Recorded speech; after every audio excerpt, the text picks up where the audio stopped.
ಏನು ಹೇಳ್ತಾ ಇಲ್ಲ ಇಲ್ಲೇ ವಿನೋದ್ ರಾಜ ಸ್ವಲ್ಪ ವಯಸ್ಸಾಗ್ತಾ ಇದೆ ಕಣ ಬಡ್ಡಿ ಮುಂದೆ ನಿನಗೆ ಅಂತ.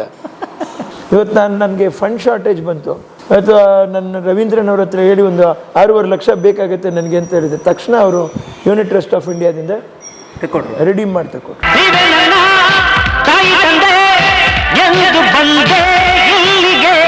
ಅಮ್ಮವ್ರಿಗೆ 2010 ಆಯಿತು ಹಾರ್ಟ್ ಅಟ್ಯಾಕು.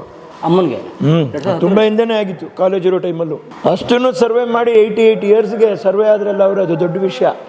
ಇಲ್ಲಿ ಬರೋಕ್ಕೆ ಕಾರಣ ಈ ಹಾರ್ಟ್ ಟ್ರಬಲಿಂದ ಸ್ವಲ್ಪ ಹೆಚ್ಚು ಕಡಿಮೆ ವಿಮುಕ್ತಿ ಪಡ್ಕೋಬೋದು ನಾವು ಅದರಿಂದ. ನಿಜ. ಯಾಕಂದರೆ ನಾವು ನಡೀತಾ ಓಡಾಡ್ತಾ ನಾವು ಗುದ್ಲಿ ತೊಗೊಂಡು ಅರ್ಧ ಯಾಕೆ ಕೆಲಸ ಮಾಡ್ತೀನಿ ಅಂದರೆ ಫಸ್ಟ್ ನಾವು ತಿಂದಿದ್ದು ಅರ್ಗಬೇಕ್ರಿ. ಎರಡನೇದು ಈ ವಾಕಿಂಗ್ ಯಾಕೆ ನಮಗೆಲ್ಲ ಹೇಳ್ತಾರೆ ಅಂದರೆ one of the best exercise. ಚೆನ್ನಾಗಿ ನಡೆಯೋದು ಭಾರಿ ಒಳ್ಳೆ ಎಕ್ಸಸೈಸ್ ಹಾರ್ಟ್ಗೆ. ಅಂದರೆ ಸರ್ ಈಗ ನಿಮ್ಗೆ 2011 ಹಾರ್ಟ್ ಅಟ್ಯಾಕ್ ಆಯಿತು, ಅದಕ್ಕೆ ಮೊದಲು ನೀವು ಇಲ್ಲಿ ಬಂದೇ ಇಲ್ಲ, ಇಲ್ಲಿಗೆ ಈ ತೋಟ ತೊಗೊಂಡಿಲ್ಲ ಇನ್ನೂ? ತೊಗೊಂಡಿದ್ರಿ? ಯಾವಾಗ ತೊಗೊಂಡಿದ್ರಿ ತೋಟ? ಈಗ ತೊಗೊತೀವಿ ಅಂದರೆ ಇದು ಕರೆಕ್ಟಾಗಿ 99ನೇ ಇಸ್ವಿ 2001ನೇ ಇಸ್ವಿನಲ್ಲೋ ಏನೋ ತೊಗೋತಾ ಇದ್ವಿ, 2002ರಲ್ಲಿ. ಅಲ್ಲಿಗೆ ಒಂದು 22 ವರ್ಷ ಆಯಿತು. ಆದರೆ ಇಲ್ಲಿ ನೀವು ಆ್ಯಕ್ಟಿವ್ ಆಗಿ ಇಲ್ಲಿ ಬಂದದ್ದು ನಿಮ್ಮ ಆರೋಗ್ಯ ಸಮಸ್ಯೆ ಕಾಡಿದ ಮೇಲೆ. ಹಾರ್ಟ್ ಅಟ್ಯಾಕ್ ಆಗೋಕ್ಕೆ ಇದು ಅದು ಅನ್ನುವಂಥದ್ದು ಕಾರಣ ಆಗಲ್ಲ. ಇವಾಗ ನಮ್ಮ ಲೈಫು ರೊಟೀನ್ ಅಲ್ಲಿ ಏನು ಮಾಡ್ತಾಯಿದ್ವಿ, ಈ ನಾನ್ ವೆಜ್ಜು ಊಟ ಇಷ್ಟ, ಮಟನ್ನು ಅವಾಯ್ಡ್ ಮಾಡೋಕ್ಕಾಗಲ್ಲ. ಆಮೇಲೆ ಅದಕ್ಕೆ ಒಂದು ಇತಿ ಮಿತಿ ಟೈಮ್ ಟೇಬಲ್ ಅನ್ನುವಂಥದ್ದು ನಾವು ಮಾಡ್ಕೋಬೇಕು ಜೀವನದಲ್ಲಿ. ಅದು ಲಾಂಗ್ ಟೈಮ್ ಪ್ರೋಸೆಸ್ ಅದು. ಆವಾಗಲೇ ಅದಕ್ಕೆ ಫ್ಯಾಟ್ ಆಗಿ ಇದಾಗಿ ತೊಂದರೆ ಆಗುತ್ತೆ ಅಷ್ಟೇ. ಸೊ ಬಟ್ ಸರ್ 2000 ನೀವು ಅಮ್ಮ ಇಲ್ಲಿ ಆ್ಯಕ್ಟಿವ್ ಆಗಿ ಇಲ್ಲೇ ವಾಸ ಮಾಡೋಕ್ಕೆ ಶುರು ಮಾಡಿದ್ದೆವು. ವಾಸ ಮಾಡೋಕ್ಕೆ ಶುರು ಮಾಡಿದ್ದು 2006-07. ಅದಕ್ಕೂ ಮುಂಚೆ ಅಲ್ಲೊಂದು ಮನೆ ಇದೆ ನೋಡಿ, ಎಂಟ್ರಿ ಆಗುವಾಗ ಲೆಫ್ಟ್ ಸೈಡಲ್ಲಿ ಒಂದು ಶೆಡ್ ಎಲ್ಲ ಇದೆಯಲ್ಲ, ಇಲ್ಲಿ ಟ್ರ್ಯಾಕ್ಟ್ರೆಲ್ಲ ನಿಲ್ಸಿರ್ತೀವಲ್ಲ, ಅಲ್ಲೇ ಇದ್ವಿ ಅಮ್ಮ ನಾನು. ಸಿಕ್ಕಾಬಿಟ್ಟೆ ಕರಡಿ ಕಾಟ ಆ ಕಾಲಕ್ಕೆ, ಈಗಲೂ ಚಿರತೆ ಇದೆ ಇಲ್ಲಿ. ನಿಮ್ಮ ಬೆಂಗಳೂರಲ್ಲಿ ಎಲ್ಲಿದ್ರಿ ನಿಮ್ಮ ಮನೆ? ಅದಕ್ಕೆ ಮೊದಲು ಬೆಂಗಳೂರ ಮನೆಯಲ್ಲಿ ಇತ್ತು ನಮಗೆ. ಮನೆ ಇರಲಿಲ್ಲ, ಹೋಟ್ಲುಗಳೇ ಮನೆ. ಪತ್ರಕರ್ತರೆ ಪ್ರೆಸ್ ಕ್ಲಬ್ಬಲ್ಲಿ ಬನ್ನಿಲ್ಲ ಕೂತ್ಕೊಳ್ಳಿ ನೀವೇ ಅಂತ ಹೇಳೋರು ಪಾಪ. Press club Cubbon park press. ಅದೇ ಮನೆ ನಮಗೆ. ಸೊ ನೀವು ಬೆಂಗಳೂರಲ್ಲಿ ಈ ತೋಟ ಮಾಡೋಕ್ಕೆ ಮೊದಲು ಬೆಂಗಳೂರಲ್ಲಿ ಮನೆನೇ ಮಾಡಿಲ್ಲ, ಓನ್ಲಿ ಮೆಡ್ರಾಸ್. ಯಾಕೆ ಬೆಂಗಳೂರು ಮನೆ ಮಾಡಬಾರ್ದು ಅಂತಿತ್ತ? ಮಾಡಬಾರ್ದು ಅಂತೆಲ್ಲ ಏನಿಲ್ಲ, ಆದಾಯ ಅಷ್ಟೊಂದು ಇರಲಿಲ್ಲ. ಆಮೇಲೆ ಎಷ್ಟು ಅಪ್ಲೈ ಮಾಡಿದ್ರು ಬಿ ಡಿ ಎ ಕೊಡಲೇ ಇಲ್ಲ ಮನೆ. ಕೊನೆಗೂ ನಮ್ಮ ಯಡಿಯೂರಪ್ಪ ಸಾಹೇಬ್ರ ಕಾಲದಲ್ಲಿ ಕೊಟ್ಟರು, ಅದು ತುಂಬ ಲಿಟಿಗೇಟೆಡ್ ಪ್ರಾಪರ್ಟಿ ಥರ ಕೊಟ್ಬಿಟ್ರು ಇಲ್ಲಿ RMBನಲ್ಲಿ. ಅಲ್ಲೂ ಏನು ಮಾಡೋಕ್ಕಾಗಿಲ್ಲ, ಹೀಗಿದೆ. ಬಟ್ ಅದು ಕೋರ್ಟು ಕೇಸು ನಾವು ಆದರೆ ನಾವು ಇಟ್ಕೊಳ್ಳೋದು ಇಲ್ವಾ, ಆಯ್ತು ಅದು 15 ವರ್ಷ 16 ವರ್ಷ ಮೇಲೆ ಆಗೋಯ್ತು. ಸರಿ, ಯಾರು ಬಂದು ಕೊಟ್ಟು ಅಟ್ಲೀಸ್ಟ್ ಗಾಂಧಿನಗರಲ್ಲಿ ಚಿಕ್ಕದಾದ ಒಂದು ಜಾಗ, ಒಂದು 500ರಿಂದ 1000 ಸ್ಕ್ವೇರ್ ಫೀಟ್ ಒಳಗಡೆ ಯಾವುದಾದ್ರು ಜಾಗ ಸಿಕ್ಕರೆ ಚೆನ್ನಾಗಿ ಒಂದು ಆಫೀಸು ಮನೆ ಕಟ್ಟಿಸ್ಬಿಟ್ಟು ನಮ್ಮ ಜನ, ಚಿತ್ರರಂಗ ಜನ ಯಾರು ಆ ಕಡೆ ಹೋದರೂ ಕೂಡ ಅಮ್ಮವರ ಒಂದು ಆಫೀಸಲ್ಲಿ ಬಂದು ಕೂತ್ಕೊಂಡು ಒಂದು ಲಘು ಉಪಹಾರ ಸೇವಿಸಿ ಕಷ್ಟ ಸುಖಗಳು ಮಾತಾಡಿಸ್ಕೊಂಡು ಹೋಗೋಕ್ಕಾದ್ರೂ ಒಂದು ಜಾಗ ಇರಲಿ ಇಲ್ಲಿ ಅಂತ ನಾವು. ಸೊ ಈಗ ಪ್ಲ್ಯಾನ್ ಇದೆ, ಅದಿದೆ ಆಗುತ್ತೆ, ಮಾಡ್ತೀರಿ ಇದು. ಯಾಕಂದರೆ ಇಂಡಸ್ಟ್ರಿನ ಉದ್ಯಮ ಅಂತಾರೆ, ಆದರೆ ಗ್ಯಾರಂಟಿಡ್ ಉದ್ಯಮ ಆಗಲಿಲ್ಲ. ಇನ್ಶೂರ್ ಮಾಡೋಕ್ಕಾಗಲ್ಲ ಸಿನಿಮಾನ. ಕಾಲಕ್ಕೆ ಗುಗ್ಗು ಮಹಲ್ ಅಂತ ಇತ್ತು ನೋಡ್ರಿ, ಎಲ್ಲಿ ಸರ್? ಮಾಂಬಳಂ, ಟಿ ನಗರ್. ಎಲ್ಲ ಕಲಾವಿದರಲ್ಲಿ ಹೋಗಿ ಹಾಲ್ಟ್ ಆಗಿಬಿಟ್ಟು ಕಪ್ ಕಾಫಿ ಕುಡ್ಕೊಂಡು ಅಲ್ಲಿಂದ ಸಿನಿಮಾ ಚಾನ್ಸ್ ಹುಡ್ಕೋರು. ಗುಗ್ಗು ಮಹಲ್ ಅವತ್ತಿನ ಒಂಥರ ಗೆಸ್ಟ್ ಹೌಸ್ ಅದು. IB ತುಂಬ ಜನ ಬೇಗ ಮರ್ತು ಬಿಡ್ತಾರೆ. MB ರಾಜಮ್ಮನವರು, BR ಪಂತ್ಲು ಅವರು, ಈಗಲೂ ಅವ್ರ ಮಗ ಕೋಡಂಬಾಕಂನಲ್ಲಿದ್ದಾರೆ, ಶ್ರೀಧರ್ ಅಂತ. ಪಂತುಲೂರ್ ಮಗ? ಹೌದು, ಪಂತ್ಲೂರ್ ಮಗ, ರಾಜಮ್ಮನವರು ಮಗ, ಪ್ರೀತಿಯಿಂದ ಅವ್ರು ಸಾಕು ಮಗ. ಇರಲಿ, ಏನಾದರೂ ಇರಲಿ, ಮಗನೇ. ಅವ್ರನ್ನಂತ ಗುರುತಿಸ್ಕೊಳಕ್ಕಿರುವಂಥ ಜೀವ ಅಲ್ಲಿದೆ ತಮಿಳ್ನಾಡಿನಲ್ಲಿ. ನಾನೇನು ಹೇಳ್ತಾ ಇದ್ದೀನಿ, ನಾವು ಈ ಮೂಲನ ಹುಡುಕ್ತಾ ಹೋಗೋಣ, ಈ ಮೂಲನ ನಾವು ಹುಡ್ಕೊಂಡು ಹೋಗೋಣ. ಹನುಮಂತಾಚಾರ್ಯ ಮಗ ಇರಲಿ, ಗುರು ಯಾರೇ ಇರಲಿ, ಅದು ಹನುಮಂತಾಚಾರ್ಯ ಮಗನೇ. ಅವನು ಒಬ್ಬನಿದ್ದಾನೆ ಅಲ್ಲಿ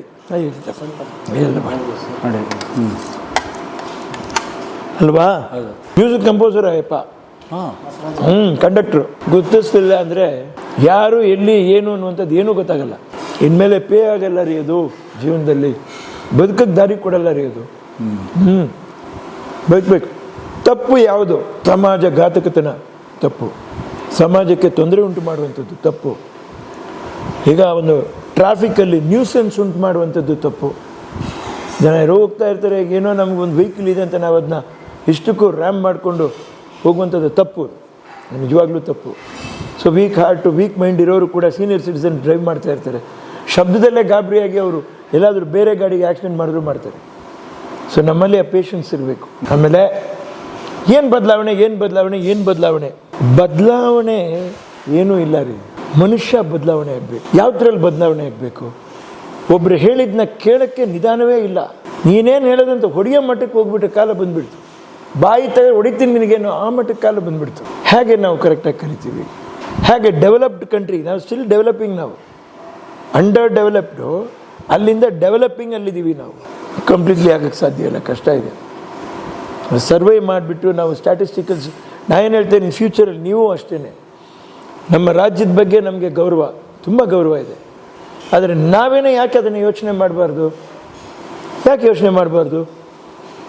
ನಾ ಬೇರೆ ರಾಜ್ಯದ ಬಗ್ಗೆ ಮಾತಾಡ್ತೀನಿ ಅಂತ ದಯವಿಟ್ಟು ತಪ್ಪು ತಿಳ್ಕೊಬಾರ್ದು. ಅಲ್ಲಿ ಶೀಲಾ ಬಾಲಕೃಷ್ಣನ್ ಅಂತ ಇದ್ದರು, IAS ಆಫೀಸರ್, ಚೆನ್ನೈನಲ್ಲಿ. ಅವರು statistical highest of the statistical knowledge. ಫಲಾನುಭವಿಗಳು ಎಷ್ಟು ಜನ ಅನ್ನುವಂಥದ್ದು, ಯಾವ ಒಂದು ಅನುದಾನಕ್ಕೆ ಅವರು ಅರ್ಹರು ಅಂತ ಅರ್ಥ ಆಗ್ತಾ ಇದ್ರೆ ನಿಮಗೆ? ಸೊ ಈ ವರ್ಷ ಇಷ್ಟು ಜನ ಅಂದರೆ ಮುಂದಿನ ವರ್ಷ ಎಷ್ಟು ಜನ? ಸೊ ಈ ಬಡ್ಜೆಟ್ಟು ಇವಾಗ 10,000 ಕೋಟಿ ಅಂತ ನಾವು ಮಾಡ್ತಾ ಇದ್ದೀವಿ ಅಂದರೆ 10,000 ಕೋಟಿ ಸಂಪೂರ್ಣ ಮಾಡಿದೀವ? ಔಟ್ಸ್ಟ್ಯಾಂಡಿಂಗ್ ಎಷ್ಟು? ನಾವು ಯಾಕೆ ಕೇಳಲ್ವೇ? ಏನೂ ಕೇಳಲ್ಲ. ಔಟ್ಸ್ಟ್ಯಾಂಡಿಂಗ್ ಎಷ್ಟು? ಬಡ್ಜೆಟ್ ಕಲೆಕ್ಟ್ ಆಗದಿರೋದು ಎಷ್ಟು? ಅದು ನೆಕ್ಸ್ಟ್ ಇಯರ್ಗೆ ನೀನು 15,000 ಕೋಟಿ ಹಾಕಿದೆಯಲ್ಲ, ಇಲ್ಲೇನೆ ನಿನ್ಗೆ 2,000-3,000 ಕೋಟಿ ಡೆಫಿಸಿಟ್ ಬಂದಿದೆಯಲ್ಲ, ಯಾಕೆ? ಯಾರು ಕೇಳಿದ್ರೆ ನೀವು? ಅದನ್ನು ನಾವು ಕೇಳಬೇಕಲ್ಲ ರೀ. ಏನ್ರಿ ನಾವು ಹುಡ್ಕೊಂಡು ಹೋಗ್ತಾ ಇದ್ದೀವಿ, ದಿನಕ್ಕೆ ದಿನ ಜನಸಂಖ್ಯೆ ನಾವು ಹೆಚ್ಚಿಸ್ಕೊಂಡು ಹೋಗ್ತಾ ಇದ್ದೀವಿ. ಏನು ಮಾಡಿದೆ ಎಗರ್ತಾ ಇದ್ದೀವಿ. We are not seeing the accounts, ಅಲ್ವೇ? ಅದು ನಮ್ಗೆ ಪ್ರಜ್ಞೆ ಇಲ್ಲ, ನಾವು ಈ ಪ್ರಶ್ನಿಸೋ ಮನೋಭಾವ ಇಲ್ಲ. ಅದನ್ನೇ ಹೇಳ್ತಾ ಇದ್ದೀನಿ ನಾವು. ಈಗ ನಾನು ಬಡವ ಅಂತ ನನ್ನ ಎಕ್ಸಾಂಪಲ್ ತಗೊಳ್ಳಿ. ಯಾವ ಕಂಪ್ನಿಗೆ ಹೋಗ್ತೇನೆ, ಸೆಕೆಂಡ್ ಹ್ಯಾಂಡ್ ಬೈಕು ಸ್ಪ್ಲೆಂಡರ್ ಇಟ್ಟಿದ್ದೀನಿ, ಒಳ್ಳೆ ಮೈಲೇಜ್ ಬರ್ತದೆ ಅಂತ, ಸರಿನೇ? ಸೊ ನನಗೆ ಅಬೋವ್ ಒಂದು ಲೆವೆಲ್ ತೊಗೋಬೇಕು ಅಂದರೆ ನನಗೆ ಇಷ್ಟ ಆಗೋದಿಲ್ಲ. ಇದನ್ನೇ ನಾನು ಬಂದು FC ಮಾಡಿಸ್ಕೊಂಡು ತಳ್ಕೊಂಡು ಹೋಗ್ತಾ ಇರ್ತೀನಿ. ಈ ಪರಿಸ್ಥಿತಿಲಿರ್ತಕ್ಕಂಥ ಎಷ್ಟೋ ಕೋಟಿ ಜನಗಳು ಇವತ್ತು ಅವರ ಪರಿಸ್ಥಿತಿ ಏನಾಗಬೇಕು, ಗತಿ ಏನಾಗಬೇಕು? ನಾನು ಹೇಳ್ತಾ ಇದ್ದೀನಿ, you come up to then electric vehicle, of course correct. Petrol diesel ನಾವು ಹೇಗೆ ಉಳಿತಾಯ ಮಾಡ್ಬೋದು? ಏನೂ ಇಲ್ಲ. ಬೆಳಗ್ಗೆ ನೀವು ಎದ್ರಿ, ಎಷ್ಟು ವರ್ಕ್ ನೀವು ಮಾಡ್ತೀರಾ, ಅಪಾಯಿಂಟ್ಮೆಂಟ್ ಫಿಕ್ಸ್ ಮಾಡ್ಕೊಂಡು ಯು ರೈಟ್ ಎ ಲಿಸ್ಟ್ 1 2 3 4 5 ಅಂತ. ಅಷ್ಟನ್ನು ನೀವು ಹೇಗೆ ಹೋದರೆ ನಾನು ಮುಗಿಸ್ಕೊಂಡು ಒಂದೇ ಸರಿ ಹೋಗುವಾಗ ಖಾಲಿ ಬೈಕಲ್ಲಿ ಒಬ್ಬರು ನಾವು ಕೂತ್ಕೊಂಡು ಹೋಗ್ತಾ ಇದ್ರೆ ಹಗಲೊತ್ತಲ್ಲಿ ಒಬ್ಬರನ್ನ ಡ್ರಾಪ್ ಮಾಡ್ಬೋದು. ಕಾರಲ್ಲೂ ಅಷ್ಟೇ ಡ್ರಾಪ್ ಮಾಡ್ಬೋದು. ಇದು ತುಂಬ ಹೆಲ್ಪ್ ಆಗೋಗುತ್ತೆ. ಬೇಡ ಅಂದಾಗ ವೆಹಿಕಲ್ ಹೊರಗಡೆ ತೆಗೆಯೋದು ಬೇಡ, ಮನೇಲೇ ಇರೋಣ. ಏನು ಕಷ್ಟ? ಹೆಂಗೆ ಮನೇಲಿ ಹೊತ್ತು ಕಲಿಯೋಣ, ಒಂದು ಗಜೇಬ ಮಾಡ್ಕೊಳ್ಳಿ. ಮನೆಯಲ್ಲಿ 4 ಕಂಬ ಬರ್ತದೆ, ಮೇಲೆ ಶೇಡ್ ಹಾಕೊಂಬಿಡ್ರಿ. ಒಳ್ಳೆ ಮನೇಲಿ ನಿಮ್ಗೆ ಬೇಕಾಗಿರುವಂಥದ್ದು ಯಾವುದು ನಿಮಗೆ ಇಷ್ಟ ಚಾಟ್ಸು ಮಾಡಿರಿ, ಕೂತ್ಕೊಳ್ರಿ. ಒಂದು ಒಳ್ಳೆ ನೀವು ಟಾಪ್ ಟೆರೆಸ್ ಮೇಲೆ ಹೋಗ್ರಿ, ಇಲ್ಲ ಒಂದು ಲಾನ್ ಇತ್ತು ನಲ್ಲಿ ಗಜೇಬ ಮಾಡ್ಕೊಳ್ಳಿ, ಒಳಗೆ ಕೂತ್ಕೊಂಡ್ರಿ. ಒಳ್ಳೆ ಚೇರ್ ಹಾಕೊಂಡು ಫ್ರೀಯಾಗಿ ನೆಮ್ಮದಿಯಾಗಿ ಕೂತ್ಕೊಂಡು ಮಾತಾಡ್ಕೊಂಡು ಅಟ್ಟೆ ಹೊಡ್ಕೊಂಡು ಮಾಡಿ spend your time. Why you want to go on roads always. ಕೆಲಸ ಇದ್ರೆ ನಾವು ಹೋಗೋಣ, ಇಲ್ಲಾಂದರೆ ಮನೇಲಿರೋಣ. ಎರಡನೇದು ಗೋಲ್ಡ್, ಚಿನ್ನ. ಇಷ್ಟಕ್ಕೂ ತಗೊಂಡ್ರೆ ನಮ್ಮ ದೇಶನ ನಮ್ಮ ಕೈಯಾರ ನಾವೇ ದಿವಾಳಿ ಮಾಡ್ದಂಗೆ ಆಗುತ್ತೆ. ಇಷ್ಟಕ್ಕೂ ತಗೊಂಡ್ರೆ ಏನು ಸರ್? ಚಿನ್ನ ತಗೋಬಾರ್ದು. ಏನಕ್ಕೆ ತಗೋತೀರಾ? ಇನ್ವೆಸ್ಟ್ಮೆಂಟ್ ರೀ. ನಮ್ಮ ಇಂಡಿಯಾದಲ್ಲಿ ಚಿನ್ನನೇ ಇಲ್ಲ ರೀ, ಖಾಲಿಯಾಗಿ ಹೋಗ್ಬಿಟ್ಟಿದೆ. ಇಂಪೋರ್ಟ್ ಮಾಡಿಸ್ತಾ ಇದ್ದೀವಿ ರೀ ಚಿನ್ನನ, ಗಣಿಗಳೇ ಇಲ್ಲ. ಏನು ಡಾಕ್ಟರ್ ಮನಮೋಹನ್ ಸಿಂಗ್ ಹೇಳಿದ್ದು ಗೊತ್ತಾಗಲೇ ಇಲ್ವಾ ಯಾರಿಗೂ? ಏನು ಹೇಳಿದ್ರು? ಗೋಲ್ಡ್ ಆ್ಯಂಡ್ ಫ್ಯೂಯಲ್ಲು ಎರಡು is costing India like anything ಅಂತ. ಏನಕ್ಕೆ ನಿಮಗೆ ಅಲ್ಲಿ $60 ಆದರೂ ನಿಮಗೆ ರೇಟ್ ಕಮ್ಮಿ ಆಗಲಿಲ್ಲ ಫ್ಯೂಯಲ್ ದೆಸೆಂದೇ ಇವತ್ತು ಎಲ್ಲರೂ ಫ್ಯೂಯಲ್ ಹೋಗ್ತಾ ಇರೋದಲ್ಲಿ. ಅರ್ಥ ಮಾಡ್ಕೊಂಬಿಡ್ರಿ. ಎಲ್ಲ ಫಾರಿನ್ ಡೈರೆಕ್ಟ್ ಇನ್ವೆಸ್ಟ್ಮೆಂಟ್ ತೋರಿಸಿ ನನಗೆ. FDI ಎಷ್ಟು ಮಾಡಿದ್ದೀರಾ ನೀವು? ತೋರಿಸಿ ಸರ್. ಕಿಯಾ ಕಂಪ್ನಿ ತೋರಿಸಿ, ಇಲ್ಲಿ ಇಂಡಿಯಾದಲ್ಲಿ ಎಲ್ಲೈತೆ ಬೆಂಗಳೂರಲ್ಲಿ ತೋರಿಸಿ ನನಗೆ. Only sales, manufactured software. ಎಷ್ಟೆಲ್ಲ ನಾವು ತಿದ್ಕೊಬೇಕಾಗಿದೆ, ಎಷ್ಟು ದೃಷ್ಟಿಕೋನದಲ್ಲಿ ಏನು ಮಾಡಬೇಕು ಇದಕ್ಕೆ ಅಂತ ನಾವು ಪ್ರಯತ್ನನೇ ಪಡ್ತಾ ಇಲ್ಲ. ಒಂದು ಎಲೆಕ್ಟ್ರಾನಿಕ್ ಸಿಟಿ ಸುಭಿಕ್ಷವಾಗಿದೆ ನಿಮಗೆ. ಸ್ವಲ್ಪ ಯಲಹಂಕ ಒಂದು ಸ್ವಲ್ಪ ಪರವಾಗಿಲ್ಲ ತಕ್ಕ ಮಟ್ಟಿಗೆ. ಯಾಕಂದರೆ ಏರ್ಪೋರ್ಟು ಆ ಸ್ವಿಂಗು ಕಟ್ ಮಾಡಿ ಈ ಕಡೆ ಬನ್ನಿ ನೀವು. ಯಾವುದು ಬನ್ನೇರುಘಟ್ಟ, ಓಕೆ. ಇದು ಬಿಟ್ಟರೆ ಇನ್ನೇನು ಇಲ್ಲೆಲ್ಲ ಬರೀ ಗೊಡೋನು ಮೂಟೆ ಬರ್ರಿ ಅಂತ. ಈ ನೆಲಮಂಗಲ ರೋಡ್ ಬರೀ ಗೊಡೋನ್ಗಳೇ. ಇಲ್ಲಿಲ್ಲ ಕಾರ್ಪೊರೇಟ್ಸ್. ಬರೀ ವ್ಯವಸಾಯದ ಆದಾಯ ಸಾಲಲ್ಲ. ಒಬ್ಬರು ವ್ಯವಸಾಯ ಮಾಡಬೇಕು, ಇನ್ನೊಬ್ರು ಹೋಗಿ ಕಂಪ್ನಿಲಿ ದುಡಿಬೇಕು. ಒಂದು ಕಾಲ ಹೇಳ್ತಾ ಇದ್ವಿ ಗೊತ್ತಾ, ಹಿಂದೂ ಜಾಯಿಂಟ್ ಫ್ಯಾಮಿಲಿ ಅಂತ. Hindu undivided family, HUF. ಹಾಂ, ಅನ್ಡಿವೈಡೆಡ್ ಫ್ಯಾಮಿಲಿ. ಇನ್ನು ಮೇಲೆ ಅನ್ಡಿವೈಡೆಡ್ ಆಗಿ ಜೀವನ ಮಾಡಕ್ಕೆ ಕಲಿಯೋಣ. ಅರ್ಥ ಆಯ್ತಾ? ಬಟ್ ಆಗುತ್ತಾ ಈಗೆಲ್ಲ? ಆಗಬೇಕು. Nuclear families ಆಗ್ಬಿಟ್ರು. ನ್ಯೂಕ್ಲಿಯರ್ ಆಗಲಿ ಏನೇ ಆಗಲಿ ಜೀವನ ಮಾಡಲೇಬೇಕು ಅಂದರೆ ನಾವು ಆಲ್ ಕ್ಲಿಯರ್ ಆಗಿ ಕರೆಕ್ಟಾಗಿ ಬರಬೇಕು. ನ್ಯೂಕ್ಲಿಯರ್ ಬಿಟ್ಟು ಆಲ್ ಕ್ಲಿಯರ್ ಆಗಬೇಕು. ಇದೆಲ್ಲ ಹೆಂಗೆ ಥಾಟ್ಸ್ ನಿಮಗೆ? ಹಾಗೇನೆ ಹಳೆ ಕಾಲದ ಸಿನಿಮಾ ನೋಡಿ, ಹಿಂದೂ ಅನ್ಡಿವೈಡೆಡ್ ಫ್ಯಾಮಿಲಿ ಹಾಗೆ ಇರಬೇಕು ಇವಾಗ. ಅಲ್ಲ, FDI ಇದೆಲ್ಲ ಮಾತಾಡ್ತಿರಲ್ಲ, ಹೆಂಗೆ ನೀವು ಎಕನಾಮಿಸ್ಟ್? ಮಾಡಬೇಕಲ್ವ ಸರ್, ಮಾಡ್ರೆ ತಾನೇ ಸರ್ ಸುತ್ತಮುತ್ತಲು ಇಂಪ್ರೂವ್ ಆಯ್ತಿದೆ. ನಮ್ಮ ರೂಪಾಯಿ ಹಾಕೊಂಡು ನಾವು ಇದು ಮಾಡ್ರೆ ಏನು ಬರ್ತದೆ ಬೆಳೆಗಳು? ಅವ್ನೊಂದು ಸ್ವಲ್ಪ ಡಾಲರ್ ಹಾಕ್ದೆ ಅಂದರೆ 80-83 ರೂಪಾಯಿ ಏರ್ ಸಿಕ್ಕವರಲ್ಲಪ್ಪ. 10 ವರ್ಷದಲ್ಲಿ ಏರಿದ್ದೇನು ಅಂದರೆ ಡಾಲರ್ಸ್ ವ್ಯಾಲ್ಯೂ ಏನು ಕಮ್ಮಿ ಆಯ್ತು, ದುಡ್ಡು ವ್ಯಾಲ್ಯೂ ಕಮ್ಮಿ. ನಮಗೆ ಹಾಸ್ಯ ಪ್ರಜ್ಞೆ ಇದೆ, ಸಂಸ್ಕಾರ ಇದೆ, ಪ್ರತಿಯೊಬ್ಬ ಮನುಷ್ಯನಲ್ಲೂ ಫಿಲಾಸಫಿ ಇದೆ ಭಾರತ ದೇಶದಲ್ಲಿ. ಈ ಮಣ್ಣು, ಈ ತಾಯಿ ನಮಗೆ ಕೊಟ್ಟಿರುವಂಥ ಗಿಫ್ಟು, ಸಹಿಸ್ಕೊಂಡು ಹೋಗುವಂಥ ಶಕ್ತಿ ಇದೆ. ನಗ್ನಗ್ತಾ ದುಃಖನ ಎದುರಿಸೋ ಒಂದು ಮಹಾಶಕ್ತಿ ಇದೆ ನಮ್ಮ ಹತ್ರ. ಅದು ನಮ್ಮನ್ನು ಅರಿದೆ ಬಹುಶಃ ಈ ಭೂಮಿ ಬಿಟ್ಟರೆ ಇಡೀ ವಿಶ್ವದಲ್ಲಿ ಎಲ್ಲೂ ಇಲ್ಲ ಆ ಶಾಂತಿ ಎನ್ನುವಂಥ ಮಾತು. ಸುಮ್ಮನೆ ಪೀಸ್ ಪೀಸ್ ಪೀಸ್ ಅಂತಾರೆ, ಇದೇನಿದು? ಶಾಂತಿ ಎನ್ನುವಂಥ ಮಾತು ಇಲ್ಲೇ ನೆಲೆಸಿರೋದು, ಅದೇ ಸತ್ಯ. ವಿವೇಕಾನಂದ ರಾಕಿಗೆ ಹೋಗಿ ನೋಡಿ, ಕನ್ಯಾಕುಮಾರಿ. ಇಲ್ವಾ ಶಾಂತಿಯಲ್ಲಿ? ನಮ್ಮವ್ರಿ ನಮ್ಮ ಜನನ, ನಮ್ಮ ಇವರು ಪಾಶ್ಚಾತ್ಯದವರು ಅಲ್ಲಿ ಬಿಟ್ಟರು ಗಸೆಬೆ ಹಾಕ್ಬಿಟ್ಟು ಮ್ಯೂಸಿಕ್ ಹಾಕ್ಬಿಡ್ತಾರೆ. ಅಷ್ಟೇ, ಅವ್ರಿಗೇನು ಅಷ್ಟೇ. ನಾವು ಅವ್ರನ್ನ ನೋಡೋದು, ಕಾಗೆ ನೋಡಿ ಕೆಂಬುತ ಪುಕ್ಕ ತರ್ಕೋತು ಅಂತ ನಾವು ನನ್ನೂ ಸೇರಿ ಹೇಳ್ತೀವಿ. ಅವ್ರನ್ನ ಫಾಲೋ ಮಾಡೋದು ಅರ್ಜೆಂಟಾಗಿ. ಅವು ಹೆಂಗೆ ಹುಚ್ಚಾಗ ಆಡೋದು, ನಾವು ಹುಚ್ಚಾಗ ಆಡೋದು ಅಷ್ಟೇ. ವಾಟ್ ಇಸ್ ಟ್ರೆಂಡಿಂಗ್ ಅಂದರೆ ಅದನ್ನು trending. Some people are unfortunately dying, that is also trending. ಯಾವ ಥರ ಒಂದು ಪರಿಸ್ಥಿತಿ ನಾವು ಎದುರಿಸ್ತಾ ಇದ್ದೀವಿ ಒಂದೊಂದಾಗಿ. ಶಿವನೇ, ಊಟ ಆದ್ಮೇಲೆ ಮಾತ್ರೆ ನುಂಗಪ್ಪ ಅಂತ ಅದರಲ್ಲೂ ಮರ್ತ್ಕೊಂಡ್ಬಿಟ್ಟಿದ್ದೀನಿ. ರಾತ್ರಿ ತೊಗೊಂಡು ಆಗಲೂ ತಿಟ್ಬಿಟ್ಟು ಈ ಕಡೆ ತಗೊಂಬಂದು ಇಟ್ಬಿಟ್ಟೆ. ಏನು ಹೇಳ್ತಾ ಇಲ್ಲ, ಇಲ್ಲೇ ವಿನೋದ್ ರಾಜ ಸ್ವಲ್ಪ ವಯಸ್ಸಾಗ್ತಾ ಇದೆ ಕಣ ಬಡ್ಡಿ ಮುಂದೆ ನಿನಗೆ ಅಂತ.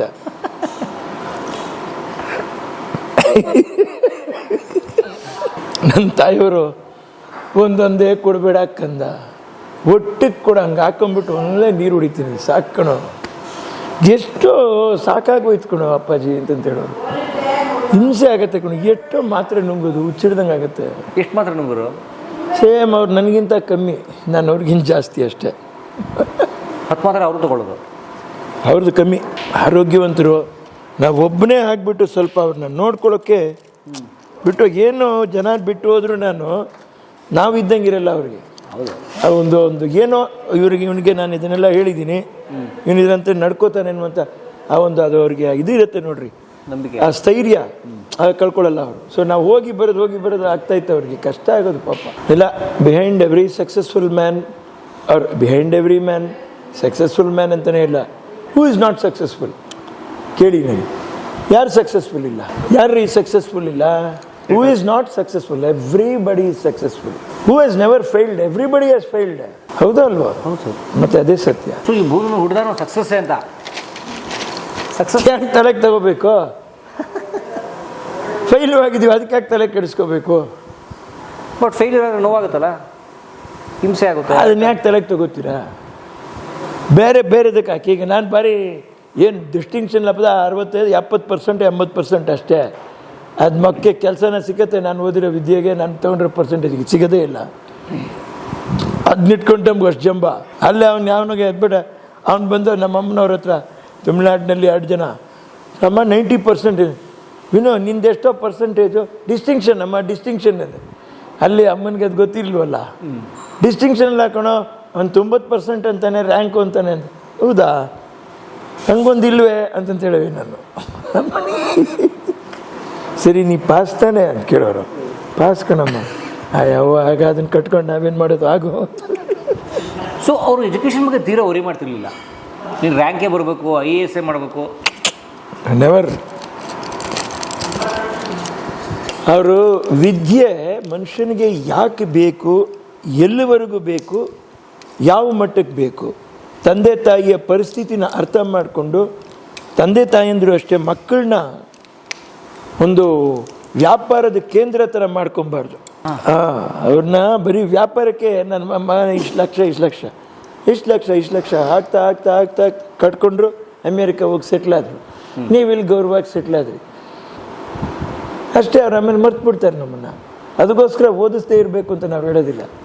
ಓದಿನ ಜೊತೆಯಲ್ಲಿ ವಿಶ್ವಾಸ, ಪ್ರೀತಿ, ನಾವು ಬೆಳೆಸಿದ್ದೀವಪ್ಪ, ಇಷ್ಟು ಕಷ್ಟಪಟ್ಟಿದ್ದೀವಿ ಅಂತ ಮಾತಾಡೋಕ್ಕೆ ಟೈಮ್ ಕೂಡ ಇರಲ್ಲ. ಯಾಕಂದರೆ ಸ್ಕೂಲ್ನಲ್ಲಿ ಅವ್ರಿಗೆ ಅಷ್ಟು ವಿದ್ಯಾಭ್ಯಾಸಗಳನ್ನ ಹೇಳ್ಕೊಟ್ಬಿಟ್ಟಿರ್ತಾರೆ. ಆಳದಪ್ಪ ಮೂಟೆ ಹಾಕ್ಬಿಡ್ತಾರೆ ಚಿಕ್ಕ ಮಕ್ಕಳಿಗೆ. ಅವು ಏನು IAS KS ಆಫೀಸರ್ಸ್ ಲೆವೆಲ್ನಲ್ಲೇ ಮಾತಾಡ್ತವೆ. ಏನು ಮಾಡೋಕ್ಕಾಗುತ್ತೆ? ಸೊ ಜೀವನಕ್ಕೆ ಯಾವ್ದು ಮುಖ್ಯ ವಿನೋದ್ರೆ ಸರ್? ಯಾಕಂದರೆ ನೀವು ಹೇಳಿದ್ರೆ BCom ಡ್ರಾಪ್ ಔಟ್. ಸೊ ನಿಮ್ಮ ತಾಯಿ ಬಹುಶಃ ಶಾಲೆಗೆ ಹೋಗಿಲ್ಲ. ನಿಮ್ಮ ತಾಯಿ ಏನು ಹೋಗಿದ್ರು? 2ನೇ ಕ್ಲಾಸು. 2ನೇ class. So you both are successful are you ನೀವು ಹೇಳ್ದಂಗೆ ಯಾರೋ ಅನ್ಸಕ್ಸಸ್ಫುಲ್ ಇಲ್ಲ? Both are living happily. Living happily successful ಅಪ್ಪಾಜಿ. ಅದೇ ಸಕ್ಸಸ್ಫುಲ್. ಏನಪ್ಪ ಅಂತೀರಾ? ಸಡನ್ನಾಗಿ ಎಮರ್ಜೆನ್ಸಿ ನಿಮ್ಮ ದುಡ್ಡೆಲ್ಲ ಖಾಲಿ ಆಗುತ್ತೆ, ದುಡ್ಡೇ ಇಲ್ಲ ಅಂದರೆ ಅದ ಫೇಲಿರೋ.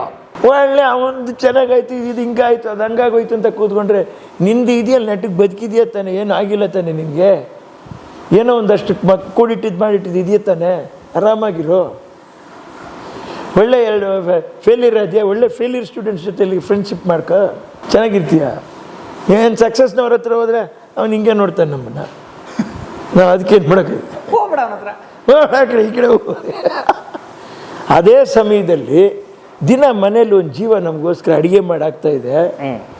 ಹಾಂ, ಅದು ಸುಮ್ಮನೆ ಆಗಲ್ಲ. ಕಾಸು ಕೊಟ್ಟು ರೇಷನ್ ತರಬೇಕು, ಎಲ್ಲ ತರಬೇಕು. ಅವ್ರು ಮಾತಾಡೋಕ್ಕೂ ಮುಂಚೆ ನಾವು ಯಾವುದಾದ್ರೂ ಒಂದು ಕೆಲಸಕ್ಕೆ ಸೇರ್ಕೊಂಡ್ಬಿಟ್ಟು ದುಡಿಯೋರಾಗೋಣ ಅಂದ್ಬಿಡ್ಬೇಕು. ಅಷ್ಟೇ ಕ್ಲೋಸ್. ಅದೇನು ಇವತ್ತೇನು ಕಷ್ಟ ಇಲ್ಲ. ನಿಮಗೆ ಸ್ಮಾರ್ಟ್ಫೋನ್ ಇದೆ, ಪ್ರಧಾನಮಂತ್ರಿಗಳು ಫೋನ್ಪೇ ಅಂದಿದ್ದಾರೆ, ಇನ್ನೊಂದು ಅಂದಿದ್ದಾರೆ, ಮತ್ತೊಂದು ನೆಟ್ ಬ್ಯಾಂಕಿಂಗ್ ಅಂದಿದ್ದಾರೆ, ಫೋನ್ನಲ್ಲಿ ಲೋನ್ ತೊಗೊಳ್ಳೋದು ಅಂದಿದ್ದಾರೆ, ಎಲ್ಲನೂ ಅಂದಿದ್ದಾರೆ. ಬಟ್ ಯಾವುದು ಫೀಸಬಲ್ ಅಂತ ತಿಳ್ಕೊಂಡು ಮಾಡಿರಿ. ಸ್ಟಾಕ್ ಮಾರ್ಕೆಟ್ಸು ಸಡನ್ನಾಗಿ ಫ್ಲಕ್ಚುವೇಟ್ ಆಗ್ತಾ ಇರುತ್ತೆ, ಅದರ ನಾಲೆಡ್ಜ್ ಇಲ್ಲದ್ರೆ ಅದಕ್ಕೆ ಇಳಿಬೇಡಿ. ಅದು ಮ್ಯೂಚುವಲ್ ಫಂಡ್ಗೂ ಹೋಗ್ರಿ. Proportionate amount you should put there only. ಆಮೇಲೆ MAF ಅಂತ ಬರುತ್ತೆ, ಮಾಫ್ ಅಂತ. ಈಗ ನಿಮಗೆಲ್ಲ ಇದರಲ್ಲಿ ಏನು ಮಾಡೋದು ಈ ಥರ ಇದೆ, ಮಾಫ್ ಮಾಡು ಅಂತಾರೆ. ಅಡ್ವರ್ಟೈಸ್ಮೆಂಟ್ ಬರುತ್ತೆ ನೋಡ್ರಾ? Multi asset allocation fund. ಅದೇನು ಮಾಡುತ್ತೆ ಅಂದರೆ ಅದ್ರಲ್ಲಿ ದುಡ್ಡು ನೀವು ಹಾಕಿದ್ರೆ ನಿಮಗೆ ನಾಲೆಡ್ಜ್ ಇರೋಲ್ಲ, ಮಾರ್ಕೆಟ್ ಇರೋದು ಇಳಿಯೋದನ್ನು ನೋಡ್ಕೊಳಕ್ಕಾಗಲ್ಲ. ಅದೇ ಏನು ಮಾಡುತ್ತೆ, ತಾನಾಗೆ ಸ್ವಿಚ್ ಆಫ್ ಮಾಡಿಕೊಂಡು ಎಲ್ಲಿಗೆ ಬೇಕೋ ಅಲ್ಲಿ ಹೋಗಿ ನಿಮ್ಮ ದುಡ್ಡು ಕರೆಕ್ಟ್ 12 ತಿಂಗಳಿಗೆ ಏನು ಬರಬೇಕೋ ಮಾಡಿಡುತ್ತೆ. 3 ವರ್ಷ ವೆಯ್ಟ್ ಮಾಡಿದ್ರೆ 36 ತಿಂಗಳು ಒಂದು ಮೊತ್ತ ನಿಮ್ಮ ಕೈಗೆ ಬಂದು ಸಿಗುತ್ತೆ. ಇವತ್ತು ನನಗೆ ಫಂಡ್ ಶಾರ್ಟೇಜ್ ಬಂತು, ಅಥವಾ ನನ್ನ ರವೀಂದ್ರನವ್ರ ಹತ್ರ ಹೇಳಿ ಒಂದು 6.5 ಲಕ್ಷ ಬೇಕಾಗುತ್ತೆ ನನಗೆ ಅಂತ ಹೇಳಿದೆ. ತಕ್ಷಣ ಅವರು ಯೂನಿಟ್ ಟ್ರಸ್ಟ್ ಆಫ್ ಇಂಡಿಯಾದಿಂದ ರೆಡೀಮ್ ಮಾಡಿ ತಗೊಟ್ರು. ಅಷ್ಟೇ, ಮಾಫ್ ಮಾಡು ಅಷ್ಟೇ.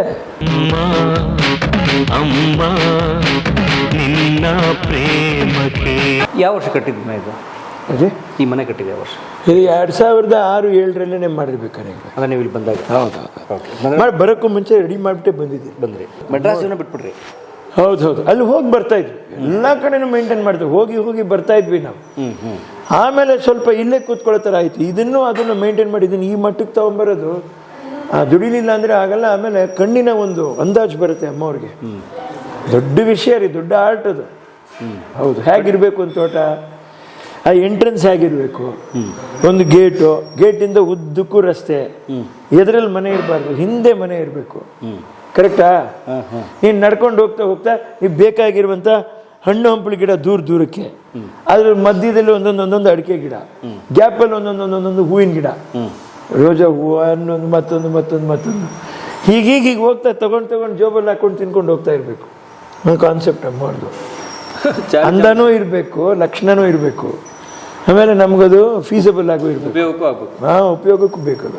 ನಿಲ್ಲುಸಿರಿ ಸವಿಗಾನ ಎದೆ ಝಲ್ಲೆನೆ ಹೂವಿನ ಬಾಣ. ಕಲಾ ಮಾಧ್ಯಮದ ಎಲ್ಲಾ ಎಪಿಸೋಡುಗಳು ನಿಮಗೆ ಸಿಗಬೇಕು ಅಂತಂದ್ರೆ ಕಲಾ ಮಾಧ್ಯಮ ಯೂಟ್ಯೂಬ್ ಚಾನೆಲ್ನ ಸಬ್ಸ್ಕ್ರೈಬ್ ಮಾಡಿ, ಬೆಲ್ ಐಕಾನ್ನ ಕ್ಲಿಕ್ ಮಾಡಿ, ತಪ್ಪದೇ ಮಾಡಿ. ಸ್ನೇಹಿತರೆ, ಕಲಾ ಮಾಧ್ಯಮದ ಎಲ್ಲ ಸಂದರ್ಶನಗಳನ್ನ ನೀವೀಗ ಓದಬಹುದು. www.kalamadhyama.com ಈ ವೆಬ್ಸೈಟ್ಗೆ ವಿಸಿಟ್ ಮಾಡಿ ಇಂಟರ್ವ್ಯೂಗಳನ್ನ ಓದಿ. ಓದುವ ಸಂಸ್ಕೃತಿ ಹೆಚ್ಚಾಗಲಿ. ಧನ್ಯವಾದ.